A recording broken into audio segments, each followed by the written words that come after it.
Buenos días, damas y caballeros, bienvenidas y bienvenidos a este espacio que hoy vamos a compartir con el doctor Eduardo Patrick Beltrán Monasterio, a quien le voy a pedir de que nos acompañe con el señor decano y vicedecano a tomar asiento por acá, por favor. Estamos reunidos acá para escuchar una conferencia magistral con el título El papel epigenético de la vitamina D en las enfermedades autoinmunes, que será dictada por el doctor Eduardo Patrick Beltrán Monasterio. El doctor Eduardo Patrick Beltrán Monasterio es licenciado en Medicina y Cirugía de la Univalle, es especialista en Medicina Interna, especialista en Dermatología, miembro de la Sociedad Internacional de Dermatología, científico investigador del Instituto de Ciencias Médicas San Patricio, Columbus, Estados Unidos, del cual es su director, médico actuante en el área de Medicina Funcional Integrativa, experto investigador sobre la vitamina D, y precisamente ese es el tema que hoy vamos a tener el honor de escuchar sobre sus investigaciones. En la exposición que nos haga el doctor, vamos a poder comprender, creo, todos, de algo que se viene dando a nivel mundial y del cual es uno de sus protagonistas. Así que deseo expresarle, doctor, todo el éxito, los parabienes. No le puedo decir que se sienta en casa porque esta es su casa, y vamos a escucharlos muy atentos toda aquella experiencia que usted ha obtenido en el tema científico que hoy nos toca desarrollar. Así que le estamos completamente agradecidos, muy gustosos de recibirlo, y la seguridad de que en próximas oportunidades vamos a contar con su apoyo, su experiencia y su asesoramiento. Muchísimas gracias y un aplauso para el doctor, por favor. Y con esos aplausos suyos vamos a recibir al doctor Eduardo Patrick Beltrán Monasterio. Doctor. Buenos días todavía, ¿no? Muchas gracias por esas lindas palabras. Para mí es un honor y un orgullo muy grande poder estar acá en Camiri, ¿no? Y pues bueno, traer un poquito de mi conocimiento hacia todas las personas que son del área de la salud y también a los futuros médicos o residentes también que creo que tenemos acá, ¿no? Y personal también que son de otras carreras, creo que hay odontología y enfermería, si no me equivoco, ¿no? Y le doy la bienvenida a todas las personas también que son de otras áreas que no son del área de la salud. Muchas gracias por venir. Yo creo que este tema que voy a hablar el día de hoy va a ser muy fructífero, va a traer bastante información para ustedes, cosas que quizás no han visto, ¿no? Y yo le he dedicado una gran parte de mi vida a la investigación. Me encanta mucho el asunto de la vitamina D. Soy uno de los pocos médicos que prescribe altas dosis de vitamina D en el mundo, ¿no? Y para mayor placer y orgullo mío es ser el único boliviano que representa uno de los doctores que prescribe el protocolo Coimbra, que fue algo que aprendí en Brasil, ¿no? He hecho una pequeña adaptación de ese protocolo, obviamente, a medida de los años. Y voy a compartir ese conocimiento con ustedes. Creo que van a quedar encantados con los resultados que nosotros vemos cuando tratamos enfermedades autoinmunes, ¿no? Y pues bueno, agradecer una vez más, ¿no?, a todas las autoridades por esta invitación y muchas gracias a todos los que están presentes. Muy bien, entonces creo que ya hemos tenido una introducción muy larga de mi persona, ¿no? Vamos a avanzar un poquito acá. El tema de hoy es sobre el papel epigenético de la vitamina D. Este es un enfoque epigenético para tratar todas las diferentes enfermedades autoinmunes. Con la vitamina D nosotros podemos tratar aproximadamente en torno de más o menos 200 enfermedades. Muchos de nosotros tenemos algún familiar, algún pariente, algún conocido que quizás tenga una diabetes, quizás tenga una psoriasis, quizás tenga vitiligo o una esclerosis múltiple de la vida, ¿no? O Parkinson también. Y todo esto tiene una fisiopatología muy en común, ¿no? De las cuales todo comienza a partir del tubo digestivo. Entonces, si nosotros comenzamos a analizar lo que es el tubo digestivo, Yo siempre digo que el intestino es el segundo cerebro que nosotros tenemos, ¿no? Y nosotros tenemos una parte de nuestro intestino que se llama el microbioma. Los seres humanos tienen aproximadamente 30 trillones de células, ¿ok? Eso es muchas células, ¿no? Pero nuestro intestino tiene bacterias también que son parte de nuestro microbioma, nuestra flora intestinal, ¿no? Que son 39 trillones de células. Entonces somos más bacterias que células. Y nosotros vivimos en una simbiosis, ¿no? Estamos ahí todos los días intercambiando información y estamos viviendo una armonía. Pero la dieta que nosotros vamos llevando a lo largo de los años, a partir del momento cuando uno nace y a medida que vamos envejeciendo, este microbioma va cambiando con tiempo, ¿no? Y hay una serie de cosas que debemos tomar en cuenta, es que el microbioma está muy sujeto, uno, a la dieta que nosotros le estamos dando a estas bacterias, y por increíble que parezca, también la vitamina D tiene un papel muy importante en la regulación de todas estas bacterias que se encuentran en nuestra flora intestinal. Y también a nivel de la barrera intestinal, que te voy a hablar un poquito sobre eso también, ¿ok? Pero cuando se produce un desequilibrio, es decir, vamos a imaginar una persona que está consumiendo un alimento, un McDonald's de la vida, ¿no? Todos los días, o esos pollitos Chuy que nosotros encontramos ahí todos los días. Si nosotros tenemos hábitos, ¿no? Que a veces pueden ser perjudiciales para nuestra dieta, este microbioma va cambiando y cambia en cuestión de días. Y como pueden ver, esto lleva a una condición que se llama como desbiosis. Entonces, la definición de desbiosis, desde mi punto de vista, y la definición más completa que he podido darle, es la siguiente, donde dice, la desbiosis es el desequilibrio de la población de la diversidad de microbioma de una persona, especialmente la del intestino, porque también tenemos una flora bacteriana en la piel, tenemos una flora bacteriana en la boca, tenemos una flora bacteriana en los ojos y en diferentes partes de nuestro cuerpo. Pero principalmente, el más importante aquí es el intestino, ¿ok?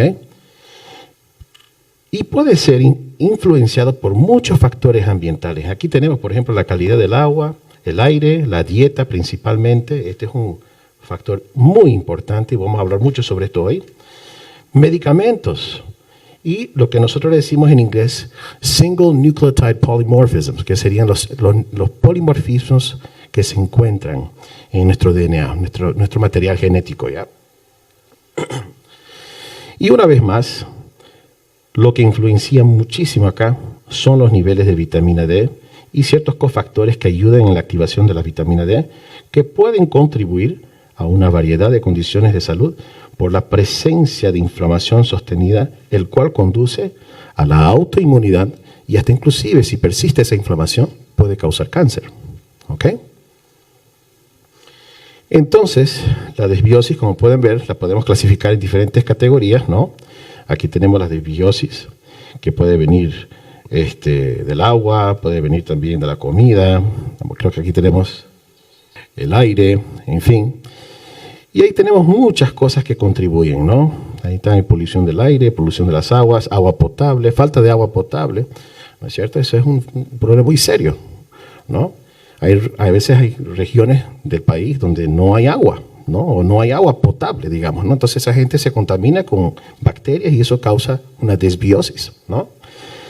En fin, también los ciertos alimentos, también como organismos genéticamente modificados, que también tienen un papel importante aquí. Y vamos a hablar un poquito sobre eso más en adelante, especialmente cuando hable sobre el trigo, ¿ok? Ese pancito que a nosotros tanto nos gusta, ¿no? Del gluten, ¿no? Y, pues bueno, y la dieta. La dieta es muy importante. Aquí voy a hablar sobre 4 categorías muy importantes. Uno, quizás algunos lo hayan escuchado, otros no lo hayan oído, es las lectinas, la presencia de lectinas en ciertos alimentos, ¿no? Las lectinas son proteínas muy inflamatorias, se encuentran en muchos alimentos que nosotros consumimos diariamente, ¿no? Por ejemplo, el poroto, los frijoles, ¿no? Tienen una lectina que se llama hemaglutinina. De hecho, nosotros utilizamos la hemaglutinina como un reactivo para poder identificar cuáles son los grupos sanguíneos, ¿no es cierto? Porque ayuda en la formación de coágulos. Entonces, la hemaglutinina, que también se encuentra en ciertas lentejas también, por si acaso, y también en el frijol, tenemos que saber cómo preparar estos alimentos. Por eso muchas veces yo conozco mucha gente de Brasil, porque yo hice mi residencia, una de mis residencias yo la hice allá en Brasil. Está la feijoada. Mucha gente le encanta comer feijoada, ¿no es cierto? A mí me encanta, pero acá hay que saber prepararla. Hay que dejar los frijoles remojando durante un día antes, ¿no es cierto? Una noche antes. Y también hay que cocinarlo en una olla a presión. Entonces, ¿hay alguna razón por la cual se hace eso? ¿Por qué? Porque si nosotros agarramos y comemos un frijol crudo, apenas 4 frijoles, si uno lo come crudo, eso te puede provocar una trombosis y puede causar la muerte. 4 frijoles. ¿Ah? Por eso nosotros cocinamos los frijoles de esa manera, ¿no? Hay una razón por la cual se hace eso, ¿no? Hubo un problema muy grave donde niños que estaban siendo alimentados con una comida que se dice Sloppy Joe, ¿no? Que es una carne molida mezclada con un poquito de tomate y también frijoles. Esos frijoles fueron mal cocinados. Estos niños se enfermaron, se agravaron, tuvieron una intoxicación, tuvieron que llevarlo al hospital. ¿Y así por qué? Por un alimento mal cocido, ¿no? Entonces, todos los alimentos que son ricos en lectinas necesitan ser cocinados de una manera adecuada, ¿ok? Y algunos alimentos, infelizmente, no tienen no se los puede cocinar de una manera muy adecuada. ¿Por qué? Porque esas lectinas son altamente resistentes, ¿ok? Después tenemos, por ejemplo, el gluten. Bueno, esto está en todo. El gluten se encuentra en todo. Está en el pan, están en las masitas, ¿no es cierto? Están las tortas que nosotros consumimos, que comemos, que a nosotros nos encanta a veces. Y algunas personas tienen lo que nosotros denominamos la enfermedad celíaca. O a veces hay personas que tienen sensibilidad al gluten también, ¿no? Pero les voy a decir algo, el gluten no solamente actúa a nivel de esas patologías, pero también en todas las patologías. ¿Por qué? Porque el gluten es una proteína que está constituida por prolaminas, que son 2 proteínas, y entre ellas tenemos una que se llama la gliadina, y esta gliadina es una lectina, y que causa aumento de la permeabilidad intestinal. Voy a hablar un poquito sobre eso de aquí a poco. Y finalmente tenemos aquí también todos los derivados de la leche, los derivados lácteos. Nosotros somos la única especie que consume leche de otra especie, ¿no es cierto? Y la leche tiene una lectina que se llama caseína. La caseína es altamente inflamatoria. Aparte de también que la leche tiene lactosa, ¿no es cierto? Entonces muchas personas tienen intolerancia a la lactosa también y les causa esa diarrea intestinal. Y pues bueno, y a algunas personas no les pasa nada, pero esa caseína que está ahí silenciosamente está trabajando y está causando inflamación. Y a lo largo de varios años después, de repente, aparece una enfermedad autoinmune. ¿Y por qué es eso? Es porque es una lectina. Y esa lectina está trabajando, causando inflamación. Y como dije en la definición de desbiosis, mientras más dura la inflamación, va a llegar algún momento que la enfermedad se va a manifestar. ¿Ok? Después tenemos aquí, ¿qué dice ahí? Azúcares, ¿no es cierto? Obviamente todo el mundo sabe que el azúcar en exceso hace daño, ¿no? Creo que no tengo que decir mucho sobre eso, ¿no? Después tenemos medicamentos. Hay muchos medicamentos que afectan nuestra flora intestinal. Entre ellos tenemos, por ejemplo, los antibióticos, el uso indiscriminado de antibióticos. Aquí en Bolivia uno puede ir a la farmacia y a veces se puede conseguir un antibiótico sin la receta del médico, ¿no? Yo entiendo la necesidad a veces, ¿no? Que uno tiene una emergencia, a veces tiene que ir, ¿no? Pero hay que tener un poquito de cautela con eso. ¿Por qué? Porque eso puede tener repercusiones a nivel de tu flora intestinal, eliminar bacterias que son buenas, ¿no? Que nosotros necesitamos para poder tener una salud adecuada. Y de repente le tiramos un cipro, un Bactrin de la vida, una amoxicilina de la vida, entonces, ¿y qué pasa? Matamos algunas bacterias que son buenas, ¿no? Y dejamos que algunas bacterias malas predominen y se genera la desbiosis, inflamación, aumento de la permeabilidad y instalación de una enfermedad autoinmune.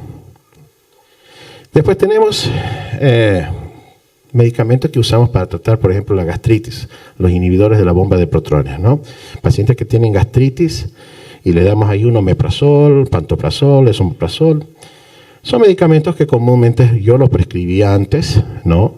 Pero me di cuenta de que también eso trae ciertas consecuencias cuando se lo usa de manera indiscriminada, ¿no? Por eso hay que saber cómo prescribir los medicamentos y por un cierto tiempo nomás, ¿no? No es prescribir el omeprazol y estar tomando eso para el resto de su vida, no. Hay que hacer cambios en cuanto a la dieta del paciente, ver cuál es la causa, y como ya alguien lo mencionó aquí, ¿no? Yo trabajo dentro del área de la medicina funcional integrativa, trato causa, no síntoma, ¿no? Hay que investigar causa. Medicamentos para la diabetes a veces también pueden causar desbiosis, ¿no? Ahí es un tema bien largo que podríamos hablar un día entero sobre eso también. Y bueno, corticoides, los corticosteroides. Ya sabemos que los corticoides son inmunosupresores, ¿no es cierto? Y también destruyen la vitamina D. Los corticosteroides estimulan una enzima que se llama 24-hidroxilasa que degrada el calcitriol. El calcitriol es el metabolito activo de la vitamina D. Y por si acaso, antes de que comencemos, es importante dejar bien claro que el calcitriol en realidad no es una vitamina, el calcifediol también no es una vitamina, y el colicalciferol también no es una vitamina, es una hormona. La vitamina D, cuando fue clasificada como vitamina D en el año 1931, lo clasificaron de manera errónea, porque si nosotros miramos la molécula propiamente como sí, vamos a ver que en realidad es un secoesteroide, es una hormona. Entonces la vitamina D es una hormona, no es una vitamina. Pero se quedó con el apodo de vitamina. Entonces, cuando decimos vitamina, ese nombrecito pasa por la cabeza del médico y, bueno, es una vitamina y pasa por ahí. Y no le damos la importancia que necesita. Y les voy a mostrar casos clínicos. Yo he atendido muchos pacientes en mi carrera, todos con enfermedades autoinmunes. Y he podido revertir enfermedades autoinmunes con una dieta antiinflamatoria, con dosis altas de hiperfisiológicas de vitamina D, asociados con algunos otros cofactores, y los pacientes entran en remisión, sin la necesidad de ningún tipo de corticoide o inmunosupresor, que son, por si acaso, muchas veces medicamentos carísimos, como los biológicos. En algún momento de mi carrera yo llegué a prescribir biológicos para tratar psoriasis, por ejemplo, ¿no? O vitiligo, porque soy dermatólogo, ¿no? Hoy en día no uso ninguno de esos medicamentos. Es posible tratar enfermedades autoinmunes con un protocolo Coimbra. El protocolo Coimbra comenzó en Brasil, creo que si no me equivoco en el año 2012, 2013, gracias a un médico brasilero que se llama Dr. Cícero Gali Coimbra. Él es neurólogo y comenzó tratando en pacientes que tenían enfermedades autoinmunes. Entre ellos estaba la esclerosis múltiple. Y comenzó a dar dosis altas de vitamina D a estos pacientes y, por increíble que pareciera, los pacientes comenzaban a mejorar. Un día hubo un paciente que tenía no solamente esclerosis múltiple, pero también vitiligo. Y al tratarlo con dosis altas de vitamina D, vio que su vitiligo comenzó a mejorar. Hay una fórmula que nosotros usamos para saber cuantificar cuál es la cantidad de vitamina D que hay que dar al paciente. Vamos a hablar sobre eso de acá a poco, ¿ya? Entonces, cosas que influyen también en la desbiosis son los niveles de vitamina D, como pueden ver ahí, ¿no? Por ejemplo, la obesidad Es un factor muy grande, porque la vitamina D es una hormona liposoluble, se acumula en el tejido adiposo primero, antes de comenzar a circular en la sangre, ¿ok? También, como pueden ver, medicamentos, como ya había mencionado, algunos medicamentos para la tuberculosis, algunos antibióticos inhiben la vitamina D, ¿no es cierto? Otros medicamentos que inhiben la vitamina D son los antidepresivos, ¿no? Como la fluoxetina, que se prescribe mucho por si acaso. Y voy a mostrarles a ustedes que tratando a pacientes con depresión con vitamina D, ustedes pueden revertir una depresión. Porque la vitamina D es un cofactor para la producción de serotonina. Se necesita vitamina D para poder producir triptófano, convertirlo en serotonina. Y serotonina se convierte en melatonina. Pero se necesita vitamina D. Después tenemos, obviamente, enfermedades que afectan, por ejemplo, los riñones o el hígado. Porque el hígado es un órgano de conversión. Los riñones también. Ahí se convierte el colicalciferol en calcifediol, o también conocido como el metabolito que se llama 25-hidroxivitamina D. Es una prohormona, ¿ok? No es la hormona propiamente dicha todavía. Es una prohormona. Y después esto es transportado hacia los riñones y en los riñones se convierte en calcitriol, que es la 1,25-dihidroxivitamina D3, que es la hormona propiamente dicho, que es el metabolito activo de la vitamina D. ¿Ok? Y obviamente nuestra dieta es pobre en vitamina D. ¿Y de dónde viene la vitamina D? Del sol. Y yo les voy a hacer una pregunta a ustedes. ¿Cuántos de ustedes se exponen al sol todos los días? A ver, levanten las manos. Ahora le voy a repetir la pregunta de otra manera. ¿Cuántos de ustedes se exponen el 60% de su superficie corpórea todos los días al sol? Ok, 0. ¿Ustedes sabían que el 80% de la población del mundo tiene deficiencia o insuficiencia de vitamina D? Quiere decir, de cada 10 personas, 8 tienen deficiencia o insuficiencia de vitamina D.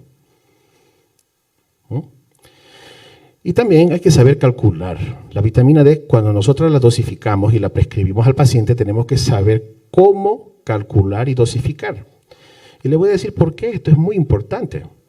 Porque cuando nosotros exponemos un 60% de nuestra superficie corpórea, nuestra piel al sol, y nos quedamos dependiendo del color de la piel, porque algunas personas son más blanquitos, otras son más morenitas, ¿no? Tienen más melanina, pero si somos bien blancones y estamos ahí 15 minutos exponiéndonos al sol, ¿saben cuántas unidades internacionales de vitamina D nosotros producimos? En torno de 10.000 a 25.000 unidades de vitamina D en apenas 15 minutos. Mientras más oscura la piel, mayor es el contenido de melanina. Mientras más melanina, más dificultad uno tiene para poder producir vitamina D. Entonces significa que uno necesita más tiempo de exposición al sol para llegar a esa concentración. Y nosotros producimos lo que se llama, una vez que nuestra piel, si uno está ahí unos 15, 20 minutos, media horita soleándose, y la piel comienza a ponerse un poquito rojita, eso es lo que nosotros denominamos one minimal erythematose dose, una dosis mínima eritematosa, lo suficiente para poder hacer que la piel se ponga un poquito rojito. En ese momento, tu cuerpo ha producido en torno de 10.000 a 25.000 unidades de vitamina D. Y eso lo pueden encontrar en la literatura, está descrito. ¿Ok? Pero nosotros estamos a veces viendo pacientes que están tomando 1.000 unidades de vitamina D al día. 10.000, raro. Yo no he visto, son poquitos. Al menos que sean mis pacientes, ¿no? Y por ahí va. Pero en el protocolo Coimbra, yo prescribo 100.000, 50.000, 200.000, 300.000 unidades de vitamina D por día, sin toxicidad. Les voy a mostrar un caso clínico muy interesante sobre eso. La toxicidad, que es lo que más nosotros tenemos miedo de la vitamina D, que en realidad es un mito que se ha puesto en la mente de todos nosotros, ¿no? Porque eso es lo que aprendemos en la universidad. Y de hecho, aprendemos muy poquito sobre vitamina D durante la formación académica de los médicos y también durante la residencia médica. El otro día estaba hablando yo con una colega ginecóloga de Brasil, me llama, me dice, doctor Beltrán, tengo una paciente que está tomando apenas 15.000 unidades de vitamina D y su calcitriol es súper elevadísimo, está en 300 picogramos por ml. Y lo máximo que, según el laboratorio, es apenas 79, ¿no? Y ella tiene 300 y pico. ¿Qué hago? ¿Le estoy causando toxicidad? ¿Cómo está su calcio? Le pregunté. ¿Está normal? No hay toxicidad ahí. Pues resulta que durante la gestación, durante el embarazo, la propia gestación estimula un gen, que es el CYP27B1, que es el responsable de producir la 1,25-hidroxilasa, que convierte el calcifediol en calcitriol. Lo estimula 100 veces más. Esto ha sido fisiología normal. ¿Y saben por qué eso ocurre? Es porque durante la gestación se necesita calcitriol para proteger a la mujer, la gestante, de infecciones. Necesitamos protegerla de preeclampsia, de diabetes, de eclampsia, ¿no? Y otras, la hipertensión gestacional, que nosotros le decimos, ¿no es cierto? Calcitriol tiene un efecto fenomenal en todo eso. Y esto es conocimiento básico de fisiología para que son expertos en la área de vitamina D. Pero nosotros que no somos expertos no sabemos esto. Pero está descrito en la literatura, ¿no? Entonces cuando le dije eso a ella se quedó tranquila y dijo, oh, bueno, ok, no sabía. Para que vean. Bueno, en fin, sigamos. Entonces las disbiosis se pueden clasificar en grandes categorías, ¿no? Pueden ser disbiosis de origen oral, ¿no? Pueden ser sinorespiratorios, pueden ser gastrointestinales o hepatobiliares, pueden ser dérmicos, ¿no? Oculares o también linfáticos o sanguíneos. Pero, ojo, este es el más importante. ¿Por qué es el más importante? Porque el 80% de tu sistema inmunológico, ¿dónde está? En el tubo digestivo, a nivel de la lámina propia. 80% de tu sistema inmunológico se encuentra en la lámina propia. Hay una razón por la cual está ahí. Porque está ahí para defenderte de todas las cosas que uno le está metiendo al cuerpo. Tiene que filtrar lo que está entrando. Tenemos que saber qué proteína entra y qué no debería entrar. Por eso, nuestro tubo digestivo en realidad es el local principal de tu sistema inmunológico. Y nosotros a veces nos olvidamos de que el sistema inmunológico está ahí, ¿no? Entonces, por eso el enfoque de tratar el tubo digestivo primero. ¿Ok? Y si nosotros tenemos desbiosis, obviamente vamos a tener lo que nosotros llamamos el proceso de inflamatorio, crónico, persistente, que va a llevar al surgimiento de enfermedades autoinmunes y finalmente, si no se lo revierte esa enfermedad o ese proceso inflamatorio y continúa persistiendo por mucho tiempo, puede hasta inclusive convertirse en un cáncer, ¿no? Bueno, entonces vamos a hablar hoy sobre un asunto muy interesante que se llama el síndrome del intestino permeable, también conocido como hiperpermeabilidad intestinal o síndrome del intestino hiperpermeable, que es todo lo mismo. En inglés, nosotros lo conocemos como leaky gut syndrome. ¿Ok? Entonces, como pueden ver aquí hay una imagen de lo que son los enterocitos con sus vellosidades, ¿no? Que ayudan en absorber los alimentos. Y como pueden ver quizás, aquí se encuentra gluten, lectinas, toxinas bacterianas que están entrando por nuestro tubo digestivo, por nuestra dieta todos los días. Y estos enterocitos, si se fijan, tienen una proteína conocida en inglés como tight junctions, también conocido como uniones estrechas, que están representados por ocludinas y clodinas, ¿ok? En inglés nosotros decimos occludins. Uniones estrechas, ¿ok? Y estas uniones estrechas mantienen la integridad de los enterocitos para que no pase nada entre ellos. Pero cuando nosotros consumimos gluten, una de las prolaminas que se encuentra en el gluten, que es la gliadina, es absorbido, va hacia el núcleo de esa célula, y esa célula dice, bueno, tengo que comenzar a producir sonolina, otra proteína, y esa proteína sale y actúa justamente sobre este tight junction. ¿Y qué es lo que causa? Ruptura. Esa ruptura se da y ahora tenemos nosotros un aumento de la permeabilidad intestinal. Se ha abierto un poro, un canal, donde la gliadina consigue pasar ahora hacia la parte de la lámina propia y va a comenzar a interactuar justamente ¿con quién? Con tu sistema inmunológico. Y aquí en el sistema inmunológico, ¿qué es lo que pasa? No es solamente la gliadina que está entrando. Pueden ver que hay también bacterias, hay exotoxinas, lipopolisacáridos, justamente porque hay un aumento de la permeabilidad intestinal. Y esto va a entrar en contacto con tu primera línea de defensa, que es el sistema innato. Aquí tenemos a los macrófagos, ¿no es cierto? Los macrófagos van a agarrar, van a identificar y decir, usted no pertenece acá. Tengo que avisar a mi hermano mayor aquí, que es el linfocito T, después al linfocito B, para decirle que hay que neutralizarlo a usted y hay que sacarlo afuera, porque usted no está bienvenido acá. Y eso pasa justamente, agarra ese macrófago, engolfa, lo digiere, lo divide en micropartículas, presenta ese antígeno hacia el linfocito T ese linfocito T, ahora lo presenta el linfocito B. Ese linfocito B se madura, se convierte en una célula plasmática, que es una célula que produce anticuerpos, y estos anticuerpos comienzan a ser producidos justamente para poder formar inmunocomplejos, para neutralizar esa gliadina o esa partícula extraña que entró. Hasta ahora todo está claro, ¿no? Y pues bueno, pero ¿qué pasa? Nosotros tenemos un límite.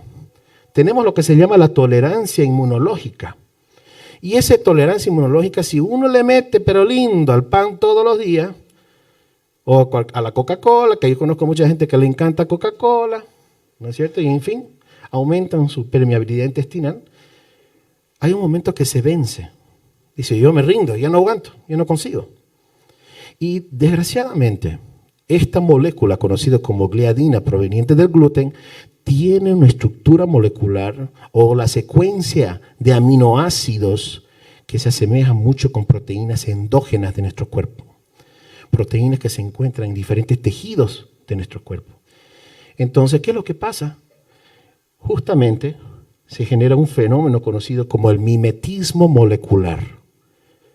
Y el mimetismo molecular termina formando autoanticuerpos que atacan la piel, y ahí viene tu psoriasis, de ahí viene tu pénfigo vulgar, tu vitiligo, tu eczema, tu dermatitis atópica.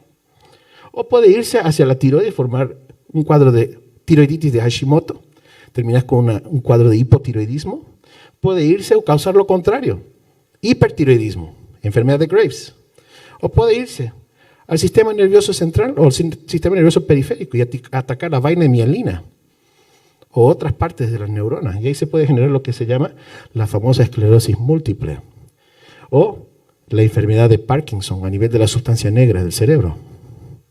O puede formar la esclerosis lateral amiotrófica.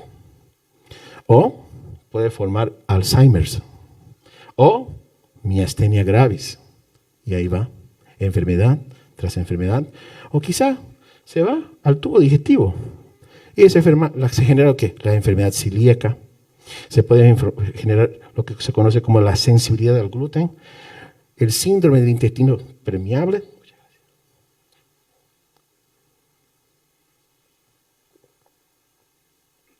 La colitis ulcerativa y la enfermedad de Crohn. Gracias. Y por ahí va.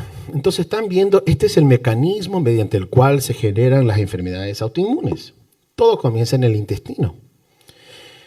Pero lo interesante es que la vitamina D inhibe esta molécula, la sonulina.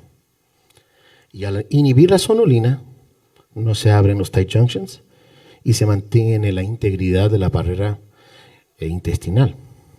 ¿Ok? Aquí tenemos todos los artículos de donde estoy sacando todo esto.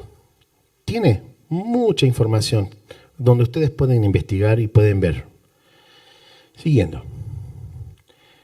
Algo que es muy importante, y quizás nunca lo han analizado, pero hay una relación íntima entre la fibra que nosotros consumimos, la mucina que es producida por nuestro tubo digestivo y los tight junctions en relación con la vitamina D. Aquí nosotros podemos ver las condiciones ideales, ideal conditions, donde tenemos el epitelio intestinal. Estas son los tight junctions que les estoy mostrando acá, las uniones estrechas. Acá tenemos una capa de moco, conocido como mucin layer en inglés. Y arribita de eso tenemos nuestra flora intestinal. Por ejemplo, en el intestino grueso tenemos lo que es el Bifidobacterium. Y acá tenemos nuestra fibra que viene en nuestra dieta. ¿Ok? Entonces, hay una relación muy íntima acá. Esta fibra alimenta a esta bacteria. Esta bacteria produce ácidos grasos de cadena corta. Estos ácidos grasos de cadena corta alimentan los goblet cells y estos goblet cells producen mucina. ¿Pueden ver la relación? El ciclo que hay acá, que es bien delicado. Y entonces, ¿qué pasa? Cuando yo tengo niveles adecuados de vitamina D, mis tight junctions están cerrados, esta fibra que viene de la dieta alimenta a esta bacteria va a producir estos ácidos grasos alimentan estas células conocidas como goblet cells, que son productoras de moco. Y es como si fueran un cable. Quiero que ustedes se imaginen un cable de electricidad. Si nosotros no tuviéramos ese revestimiento externo de plástico o de goma, como quisieran llamarlo, y ustedes agarran ese cable, se van a electrocutar, ¿no es cierto? Porque tienen contacto directo con la corriente eléctrica que está pasando por ese cable, ¿no es cierto? Entonces lo que pasa es que muchas veces nuestra dieta, que tiene gluten, que causa inflamación, aquí pueden ver, los tight junctions han sido comprometidos.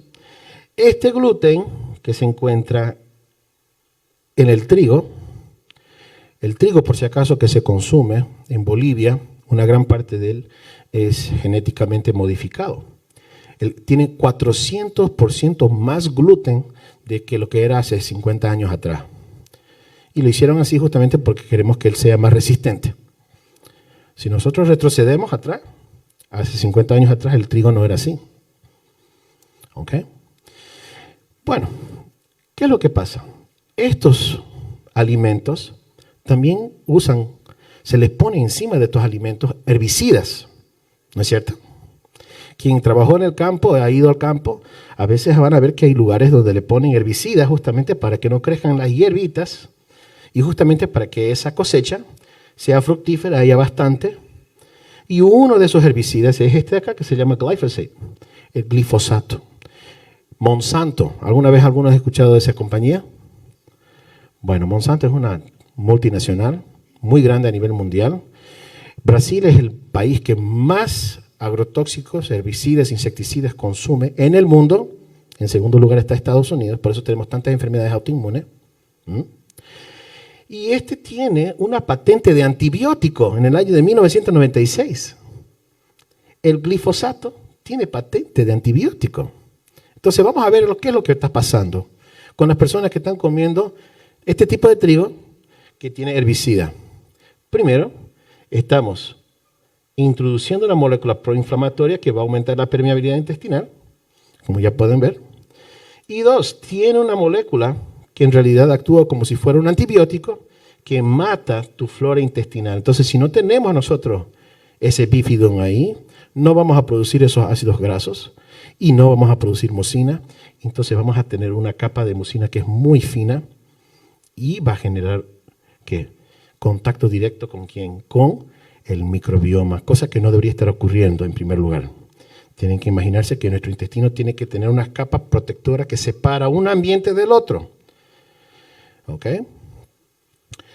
Entonces, ruptura aquí de los tight junctions, comienzan a entrar estas bacterias, interactúan con el sistema inmunológico, tenemos este antibiótico que está destruyendo la flora intestinal. Estas bacterias no pueden producir más los ácidos grasos que habíamos dicho, entonces la capa de mucina se cae y ahora hay una interacción directa con las bacterias que tenemos en nuestro intestino, con el sistema innato. ¿Y eso qué va a promover? Inflamación. Ahora, ¿qué pasa? Lo peor de todo es que una vez que entran estas moléculas dentro de nuestro sistema circulatorio, van a llegar hacia el cerebro y van a llegar a la barrera hematoencefálica. ¿Y qué pasa? En la barrera hematoencefálica, esta molécula consigue atravesar, porque tiene menos de 10 nanómetros de diámetro. Y la barrera hematoencefálica es de 10 nanómetros. Entonces, volviendo acá, este es un estudio muy interesante, donde pueden ver, acá nosotros tenemos dos ratoncitos que han sido alimentados, uno con una dieta rica en fibra y otra pobre en fibra, y todo lo que está acá es la capa de mucina. Si nosotros comparamos este ratoncito que recibió una dieta rica en fibra, tiene una capa de mucina que es relativamente alta y buena, a comparación con este otro ratoncito. ¿Qué es lo que pasó con la capa de mucina? Se redujo. Y yo les había dicho que cuando hay menos mucina, hay más interacción entre el sistema inmunológico con tus bacterias que se encuentran en el intestino, ¿no es cierto? Y eso provoca ¿qué? Inflamación. Entonces, miren, acá tenemos por inmunofluorescencia, ¿eh? Todo lo que está de verde es ausencia de células linfocíticas. Pero si ustedes observan, este es el epitelio intestinal, estas son las velocidades de un enterocito, por si acaso. A nivel de las bases, a nivel de las criptas del Ibercum, tenemos unos puntitos rojitos, ¿no es cierto? Pero a nivel de las vellosidades está todo íntegro, no hay ninguna célula linfocítica ahí. Ahora, esto significa que este animal, este ratoncito estuvo recibiendo una dieta rica en fibra. Pero ¿qué es lo que pasa ahora? Si nosotros le damos una dieta pobre en fibra, como pueden ver aquí, todo el epitelio, todas las vellosidades se iluminan. Y eso sugiere que hay más contacto directo entre el sistema inmunológico con el microbioma, el cual provoca inflamación. ¿Ok? Entonces, avanzando. Ahora, vamos a desmentir algo que viene siendo discutido mucho entre algunos médicos y que en realidad es una mala ciencia. Y les voy a demostrar por qué esta es una mala ciencia. Por ejemplo, Harvard publicó diciendo que si nosotros hacemos una dieta gluten free, estamos fomentando el riesgo de enfermedades cardiovasculares. Y esto llegó hasta inclusive a la Fundación de las Enfermedades Celíacas, donde dice, un estudio demostró que cuando las personas hacen una dieta gluten free, los adultos no son más propensos a desarrollar enfermedades cardiovasculares, especialmente los celíacos. Y es verdad. Pero vamos a ver dónde está la falla. Y esto fue publicado en esta revista científica que se llama The British Medical Journal, donde dice, un estudio de investigación publicado en la BMJ concluyó que el consumo de gluten a largo plazo no está asociado con el riesgo de enfermedad coronariana, sino que la falta de gluten en la dieta puede afectar el riesgo cardiovascular. ¿De dónde viene eso? Vamos a ver. La razón por la cual esto sucede es porque los pacientes cuando se van gluten free terminan reduciendo su contenido de fibra en su dieta. Por lo tanto, se da el síndrome del intestino permeable. Por eso hay la inflamación. Entonces, esto no es porque es gluten free, es porque se han olvidado de introducir otra fuente de fibra que no tiene gluten. Por eso la importancia de fibra en nuestra dieta. Por ejemplo, la palta. ¿A quién le encanta la palta? A mí me encanta. Yo como mucha palta. Es una fuente riquísima en fibra. De hecho, es uno de los alimentos más ricos en fibra. Y hay en abundancia en nuestra tierra. ¿No es cierto? ¿Por qué no deberíamos consumir más la palta? Si es buena para nuestro intestino. ¿No es cierto? Bueno, entonces aquí nosotros tenemos ya lo que es el síndrome del intestino permeable. Tenemos las toxinas, las lectinas, los lipopolisacáridos, y vamos a hablar un poquito sobre esto. Esto termina causando, estos lipopolisacáridos y toxinas y lectinas van a causar una condición conocida como hiperpermeabilidad de la barrera hematoencefálica. Un nombre bien grande. Aquí tenemos un vaso sanguíneo, acá tenemos células endoteliales, que son células que hacen parte del revestimiento de las arterias, y nuevamente, como en el intestino, encontramos tight junctions. Unas pequeñas proteínas que unen una célula con la otra. ¡Qué coincidencia! Y resulta que pasa es que estos lipopolisacáridos, cuando se unen acá, abren, generan una contracción de esos tight junctions, aumentando la porosidad nuevamente entre una célula y otra. Y va justamente causando lo siguiente. Como pueden ver acá, tenemos un lipopolisacárido, actúa por esta vía metabólica que se llama Roa-Rock NF-kappa B pathway, causando una contracción de esta tight junction con esta tight junction y se genera como si fuera un doblez. Y al doblarse la célula, aumenta la porosidad y ahora la molécula consigue pasar. ¿Ok? Pero interesantemente, la vitamina D inhibe esta vía, inhibe toda esta vía. Entonces, por eso que es importante la vitamina D para preservar los pacientes que pueden desarrollar enfermedades neurodegenerativas, porque estamos protegiendo la barrera hematoencefálica. Muy bien, sigamos. Aquí está el artículo publicado, ¿no? Entonces, la hiperpermeabilidad intestinal debe tomar lugar primero para que la hiperpermeabilidad de la barrera hematoencefálica suceda posteriormente. Entonces, primero tiene que comenzar en el intestino antes de que pase hacia el cerebro. No ocurre a lo contrario. Y lo interesante es que, fíjense aquí, los pacientes con enfermedad celíaca o sensibilidad al gluten, especialmente los celíacos, tienen mayores posibilidades de contraer hiperpermeabilidad de la barrera hematoencefálica. Eso está descrito en la literatura. Van a ver que los pacientes que tienen enfermedad celíaca son más propensos a desarrollar enfermedades neurodegenerativas. Su disposición genética los hace propensos a contraer enfermedades neurodegenerativas tempranas. Y como pueden ver aquí, la gliadina tiene un diámetro de ¿cuánto? De 3.4 a 9.2 nanómetros. Y más o menos cuánto es el diámetro natural de esos tight junctions, de 10 nanómetros. ¿Será que la gliadina pasa? Pues claro que pasa, sin ninguna dificultad.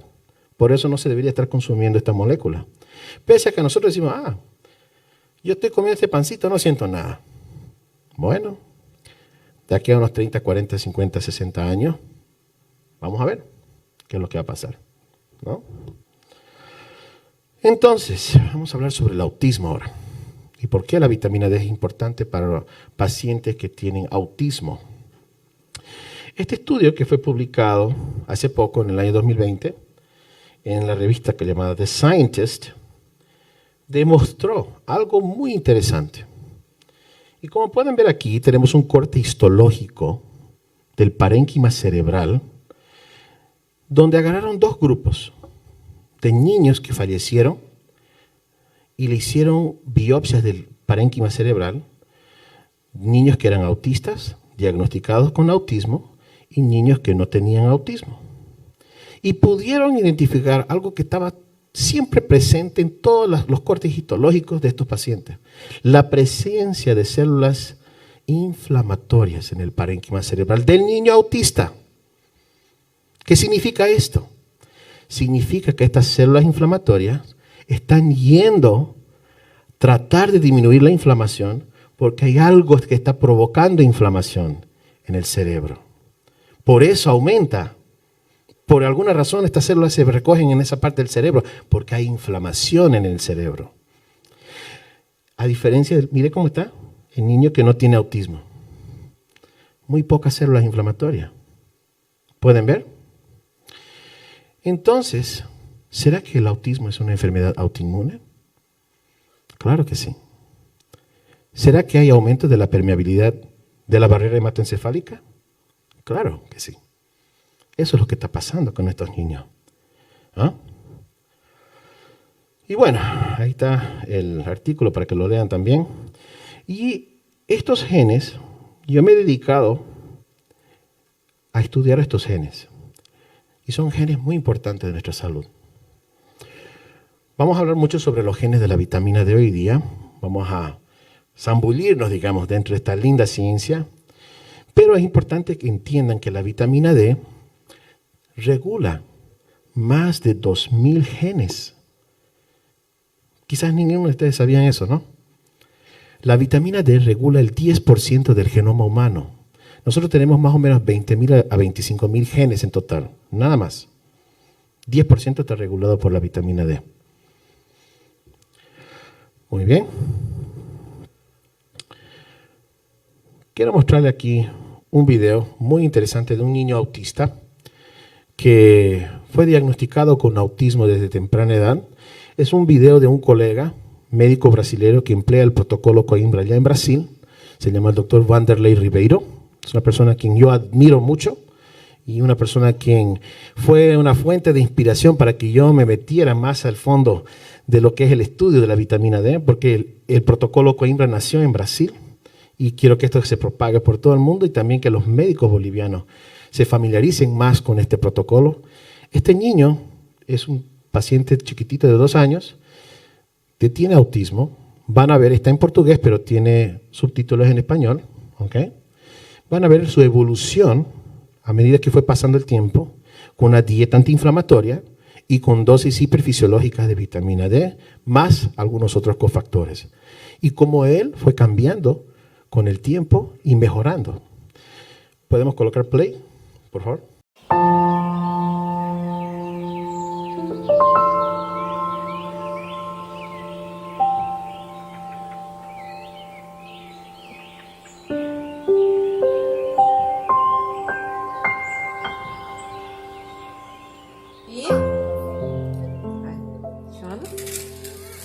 Davi? Davi? Ô, Davi? Davi? Davi? Olha aqui a mamãe, ó. 1, 2, 3 e... já! 1, 2, 3 e... já! Agora assim, ó. Peppa Pig. Peppa Pig. Peppa Pig. Peppa Pig. Davi! Ô, Davi! Olha pro pai aqui, ó. Davi! Vem cá, vamos brincar. Vamos jogar bola.